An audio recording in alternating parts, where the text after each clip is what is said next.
तो 5 types of vertebrae हम कह रहे हैं। 5 टाइप्स ऑफ वर्टिब्री कौन कौन से हैं, चलिए बात करते हैं। तो देखिए नेक के पीछे अगर अपन बात करें तो सर्वाइकल है हमारे पास।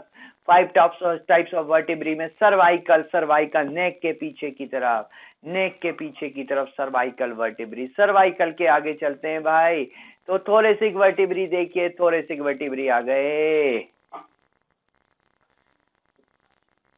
ये देखिए ये वाले जो हैं ये हैं सर्वाइकल, ये है थोरेक्स के पीछे थोरेसिक वर्टिब्री। थोरेसिक वर्टिब्री के बाद अपन बात करें तो लंबर वर्टिब्री है। देखिए ये है लंबर वर्टिब्री, यहाँ पर दिखाई दे रहे होंगे। ये दोनों तरह से एक फ्रंट व्यू दिखाया है, एक लेटरल व्यू दिखाया है। पहले वाले सर्वाइकल हैं, फिर थोरेसिक हैं, उसके बाद लंबर हैं। लंबर के बाद देखिएगा सैक्रल वर्टिब्री, सैक्रल यहाँ पर आपको दिखाई दे रहे होंगे ये सैक्रल वर्टिब्री। और लास्ट में मैं बात करूंगा कॉक्सिजियल या कॉक्सिक्स के बारे में। तो कॉक्सिजियल वर्टिब्री ये जो दिखाई दे रहे हैं, टेल जो है आपकी, ये है बच्चों कॉक्सिजियल और कॉक्सिक्स, ठीक है। तो ये 5 टाइप्स ऑफ वर्टिब्री आपको मिलेंगे यहाँ पर। सर्वाइकल के नंबर हैं, सर्वाइकल कितने होंगे 7, नेक के पीछे 7 वर्टिब्री हैं। थोरेक्स के पीछे जो है 12 है, लंबर एब्डोमेन के पीछे 5 है, सैक्रल 5 हैं, एम्ब्रियोनिक स्टेज में तो 5 है, बाद में फ्यूज होके सिंगल हो जाता है। और कॉक्सिजियल 4 है, बाद में फ्यूज होके ये भी सिंगल हो जाता है। ये देखिए 1 और 1 हो जाते हैं। ये जो 5 लिखा है ना सैक्रल, ये 5 की बात करें, अगर एम्ब्रियोनिक स्टेज की बात करें तो 5 होते हैं, एडल्ट में ये फ्यूज होते 1 रह जाते हैं। इसी तरह से कॉक्सिजियल जो टेल होते हैं, टेल वर्टिब्री होते हैं, वो 4 होते हैं और फ्यूज होके कितने रह जाते हैं, लास्ट में 1 रह जाते हैं, ठीक है। तो टोटल नंबर ऑफ वर्टिब्री जो है 33 वर्टिब्री हैं एम्ब्रियोनिक स्टेज में। और अभी हमें एडल्ट में कितने बचे हैं, 26 बच गए हैं। 26 हम वर्टिब्रल फॉर्मूला अगर लिखने को बोले तो हम ऐसे लिख सकते हैं C5 T12 C5 लिख रहा हूं, C7 T12 L5 S5 लिखेंगे ब्रैकेट में 5 क्यों लिखे, क्योंकि पांचों फ्यूज होके 1 हो गए। या तो S1 लिख दो, और अगर 5 लिखना है तो ब्रैकेट लेके आओ। फिर कॉक्सिजियल 4 लिखना है तो ब्रैकेट लेके आओ, क्योंकि 4 के 4 फ्यूज होके सिंगल हो जाते हैं। या फिर 1 लिख दो सीधे, ठीक है ना। तो ये वर्टिब्रल फॉर्मूला है। अगर अपन वर्टिब्रल फॉर्मूला की बात करें तो C7 T12 L5 S1 और C1 ये कह सकते हैं, ठीक है। ये वर्टिब्रल फॉर्मूला है। अच्छा, वर्टेब्रल कॉलम जैसे कि आप देख रहे होंगे स्ट्रेट नहीं होती भाई, स्ट्रेट नहीं होती, इसमें बेंडिंग्स होती हैं, बेंड होती है। अगर आप लेटरल साइड से देखोगे ना, कोई हमारी वर्टेब्रल कॉलम जो है पूरी स्ट्रेट थोड़ी एकदम सीधी है क्या, नहीं है एकदम सीधी। ये देख रहे हो ना आप, यहाँ पे बेंडिंग्स दिखाई दे रही हैं, ये बेंड्स दिखाई दे रही हैं इस लेटरल वाले पोर्शन में। देखो इस तरह से कर्वेचर होते हैं। क्या होते हैं इसमें, कर्वेचर होते हैं। उसी की मैं बात कर रहा हूँ, कर्वेचर की बात कर रहा हूं कि कौन कौन से कर्वेचर हैं। कर्वेचर को देखते हैं तो देखिए 4 कर्व्स मिलते हैं यहां पर।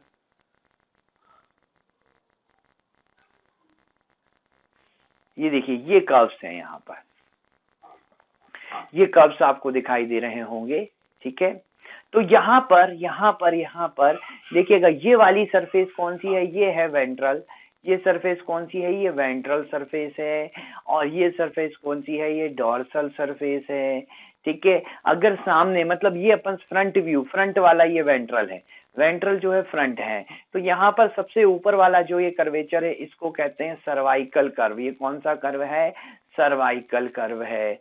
सर्वाइकल के बाद जो कर्व है ये वाला कर्व जो है थोरेसिक कर्व है, थोरेसिक कर्व है। थोरेसिक के बाद ये कर्व जो है लंबर कर्व है। और लंबर कर्व के बाद ये जो है वो जो है पेल्विक कर्व कह सकते हैं, जो कॉक्सिजियल और किसने बनाया, कॉक्सिजियल और हमारे सैक्रल वर्टेब्रा ने बनाया है। इस कर्व को हम कह सकते हैं, वेट अ मिनट, इसको हम पेल्विक कर्व कहेंगे, इसको हम पेल्विक कर्व कहेंगे भाई। मतलब सर्वाइकल कर्व सबसे, ये जो पहला कर्व है सर्वाइकल कर्व है जो सामने की तरफ कॉन्वेक्स है। ये जो तीसरा कर्व है ये लंबर कर्व है, ये भी सामने की तरफ कॉन्वेक्स है। कॉन्वेक्स मतलब उभरा हुआ, वेंट्रली कॉन्वेक्स है। डॉर्सली बात करें तो कॉनकेव है। और ऐसे ही थोरेसिक कर्व को देखो और पेल्विक कर्व को देखो, ये वेंट्रली कैसे होते हैं, कॉनकेव होते हैं। थोरेसिक कर्व और पेल्विक कर्व ये प्राइमरी कर्व कहलाते हैं, प्राइमरी कर्वेचर। प्राइमरी कर्वेचर क्यों है, क्योंकि at the time of birth से प्रेजेंट हैं। कौन कौन से, थोरेसिक कर्वेचर और पेल्विक कर्वेचर, ये बर्थ के टाइम से होते हैं, इसलिए प्राइमरी कर्व कहलाते हैं। और सेकेंडरी कर्वेचर की अगर बात करें तो सेकेंडरी कर्वेचर कौन से हैं, सेकेंडरी कर्वेचर की अगर अपन बात करें तो सेकेंडरी कर्वेचर कौन से हैं, सेकेंडरी कर्वेचर जो बर्थ के बाद डेवलप होते हैं, इसमें आ जाएगा आपका सर्वाइकल नेक वाले जो है, और लंबर जो कि एब्डोमेन के पीछे है, ये लंबर कर्व। मतलब ये फर्स्ट और थर्ड कर्व जो है, फर्स्ट और थर्ड कर्व सेकेंडरी कर्व है। सेकेंडरी कर्वेचर क्यों बोलते हैं, बिकॉज बर्थ के बाद डेवलप होता है। और सेकेंड और फोर्थ को प्राइमरी कर्व क्यों कहते हैं, प्राइमरी कर्वेचर क्यों कहते हैं बच्चों, क्योंकि ये at the time of birth भी प्रेजेंट होते हैं, at the time of birth भी प्रेजेंट होते हैं। ठीक है, तो ये कर्वेचर्स हैं हमारे वर्टेब्रा के, हमारी वर्टेब्रल कॉलम के। चलिए आगे देखते हैं भाई, आगे देखते हैं, आगे अपन बात कर लेते हैं किसके बारे में, आगे अपन रिब्स पे आ जाते हैं भाई। स्टर्नम, चलिए स्टर्नम पहले पढ़ लेते हैं, फिर रिब्स पढ़ लेंगे। स्टर्नम जिसको अपन चेस्ट बोन कहते हैं, क्या बोलते हैं, ये आप बोन देख रहे होंगे, यहाँ पर होती है, चेस्ट में होती है, इसलिए हम इनको क्या कहते हैं, ये जो बोन होती है ये क्या कहलाती है, हमारी चेस्ट बोन कहलाती है, चेस्ट बोन कहलाती है, क्योंकि चेस्ट में होती है यहाँ पर। ठीक है, चेस्ट बोन कहलाती है। इसके 3 पार्ट बोलते हैं, ये ऊपर वाला जो पार्ट है स्टर्नम का हम कहते हैं मेनुब्रियम है, ये जो मिडल पार्ट है हम कहते हैं बॉडी है, और जो लोअर मोस्ट पार्ट है इसका, इसको हम कहते हैं जिफॉइड प्रोसेस, इसको हम क्या बोलते हैं, जिफॉइड प्रोसेस कहते हैं। तो ये जो ऊपर वाला पार्ट दिख रहा है ये मेनुब्रियम है, ये पार्ट क्या है, ये बॉडी है, और नीचे वाला पार्ट जो है वो जिफॉइड प्रोसेस कहलाता है इसका। ठीक है, तो 3 पार्ट्स हैं स्टर्नम के। चलिए आगे बात करेंगे अपन इसके बारे में। और स्टर्नम के बाद बात करते हैं बच्चों रिब्स की। रिब्स कितनी होती है, 12 pair of ribs, 12 pair of ribs होती हैं भाई, हमें जो रिब्स होती हैं 12 पेयर हैं, 12 पेयर हैं। Sternum ventrally, thoracic vertebra dorsally, ये क्या है अभी आपसे पूछते हैं, चलिए देखते जाइए। ये है रिब केज, ये है रिब केज। ठीक है, मतलब रिब्स जो होती हैं स्टर्नम से सामने की तरफ जुड़ती हैं और थोरेसिक वर्टेब्रा से पीछे की तरफ जुड़ती हैं। रिब्स जो होती हैं वो 12 पेयर हैं। ठीक है, सामने की तरफ वेंट्रली किससे जुड़ी हैं, ये वेंट्रली स्टर्नम से जुड़ी हैं, और पीछे की तरफ जाकर ये किससे जुड़ी हैं, ये थोरेसिक वर्टेब्रा से जुड़ी हैं। ये भी 12 पेयर हैं, थोरेसिक वर्टेब्रा भी 12 होते हैं, तो हर एक थोरेसिक वर्टेब्रा से 1 पेयर ऑफ रिब्स जुड़ा होता है। और सामने की तरफ ये किससे जुड़ती है, सामने की तरफ ये स्टर्नम से जुड़ती है, सामने की तरफ ये स्टर्नम से जुड़ती है। ठीक है, तो 12 pair of ribs are present in human chest, 12 pair of ribs यहाँ पर प्रेजेंट है।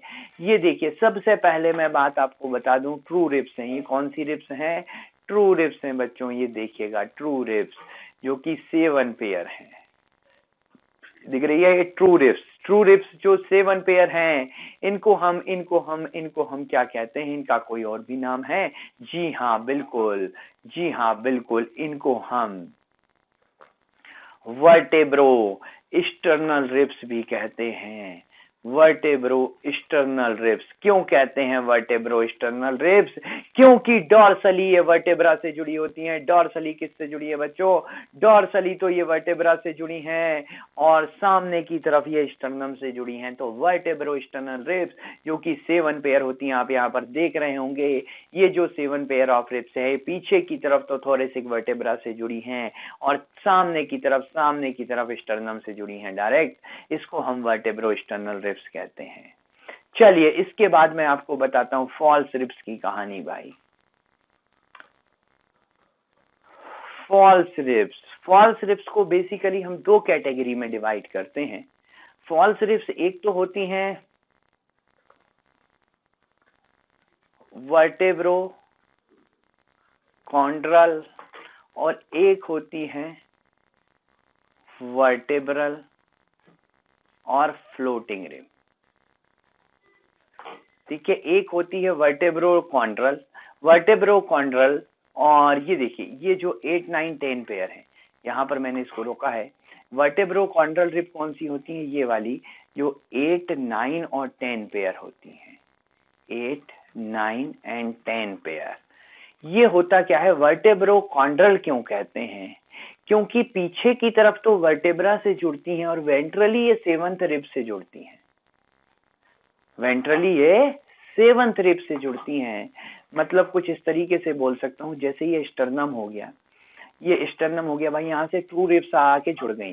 ट्रू रिब्स जो 7 पेयर थी वो तो आके जुड़ गई, ट्रू रिब्स तो यहाँ से आकर जुड़ गई, लेकिन जो फॉल्स रिब होती है वो 7, 8, 9, 10 pair, 8, 9, 10 pair.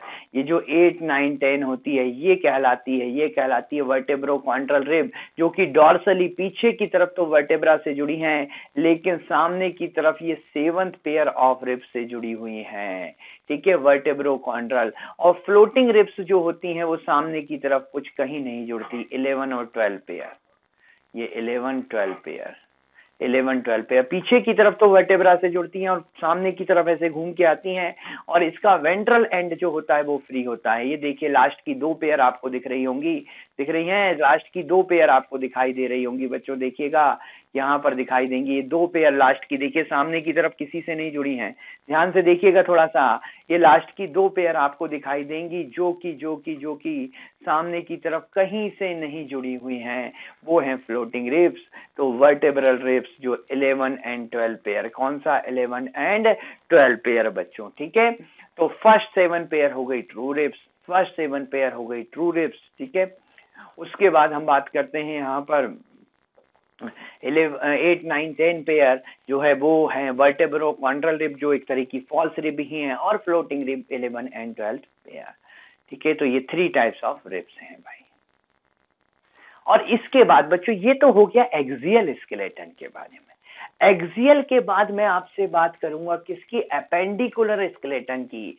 4 limb, lower limb, हाथ पैर, इनकी हम बात करते हैं। एपेंडिकुलर स्केलेटन, तो एपेंडिकुलर स्केलेटन में टोटल 126 बोन, देखिएगा ये एपेंडिकुलर स्केलेटन है, दिखाई दिया भाई, ये है एपेंडिकुलर स्केलेटन।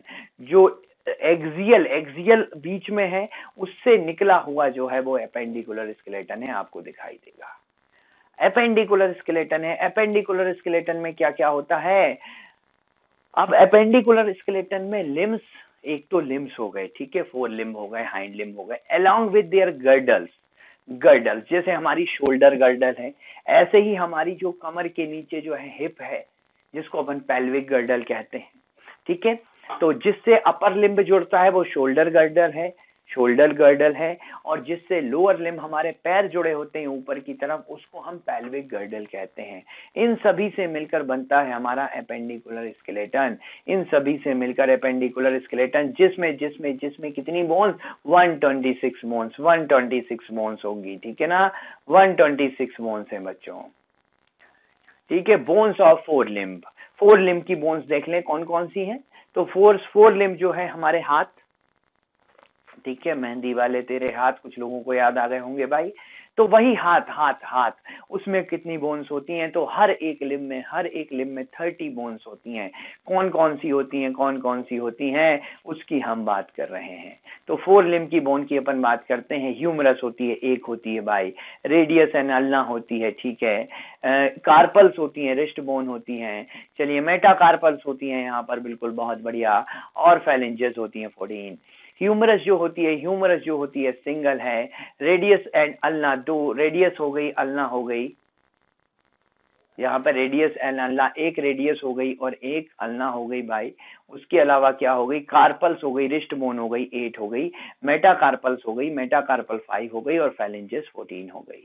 फेलेंजेस कितनी हो गई? यहाँ पर 14। ये देख लीजिए ह्यूमरस आपके सामने, ह्यूमरस कितनी, एक ह्यूमरस, ह्यूमरस के नीचे चलते हैं, ह्यूमरस के नीचे चलते हैं, ये वाली बोन ह्यूमरस है, इसके नीचे चले यहाँ पर तो ये लिटिल फिंगर की तरफ जो इधर होती है, जो अपनी एल्बो के नीचे, ये है अल्ना, ये है अल्ना। और जो थंब की तरफ यहाँ पर होती है, थंब की तरफ यहाँ पर होती है, ये है रेडियस। ठीक है, तो रेडियस और अल्ना, ये है रेडियस भाई, थंब की तरफ रेडियस होगी। ठीक है, तो रेडियस हो गई, अल्ना हो गई। यहाँ पर बात करते हैं, उसके बाद बात करते हैं कार्पल्स की। तो कार्पल्स कितनी हो गई? कार्पल्स 8 हो गई। जो ये कलाई जो रिस्ट में होती है ना, रिस्ट में होती हैं, जो ये जो रिस्ट बोन्स होती हैं वो कितनी होती हैं? 8 होती हैं बच्चों। मेटाकार्पल, मेटाकार्पल की बात करें तो मेटाकार्पल 5 होती हैं, ये वाली जो बोन्स होती हैं ये। और फैलेंजेस, उंगलियों में अगर बात करें, उंगलियों में फैलेंजेस, तो फैलेंजेस कितनी है बच्चों? फैलेंजेस हमारे पास 14 है। फैलेंजेस कितनी है? फैलेंजेस है 14, 14 फैलेंजेस हैं। 3 थंब में 2 हैं, बाकी सब जगह 3 3 3 3, तो 2 3 3 3 3 कितनी हो गई? 14 फैलेंजेस हैं बच्चों, 14 फैलेंजेस हैं। ठीक है, तो बच्चों चलिए ये जो अपन एपेंडिकुलर स्केलेटन के बारे में आगे कंटिन्यू करेंगे अपन नेक्स्ट लेक्चर में। ठीक है, आज जो अपन ने पढ़ा मेनली एक्सियल स्केलेटन के बारे में पढ़ा, और एपेंडिकुलर स्केलेटन में मैंने 4 लिम्ब के बारे में आपको थोड़ा सा आइडिया दिया। इसको हम नेक्स्ट क्लास में और कंटिन्यू करने वाले हैं, आगे थोड़ा और डिटेल में पढ़ने वाले हैं, और लोअर लिम्ब और जॉइंट्स के बारे में भी हम बात करेंगे। तो आज के लिए बच्चों मैं आपसे यही विदा चाहता हूँ। उम्मीद करता हूँ कि आप सभी लोग जो हैं स्वस्थ रहेंगे, मस्त रहेंगे, पढ़ते रहेंगे, अपना ध्यान रखेंगे। तो आज के लिए बच्चों आप सभी का बहुत बहुत धन्यवाद। थैंक यू, शुक्रिया।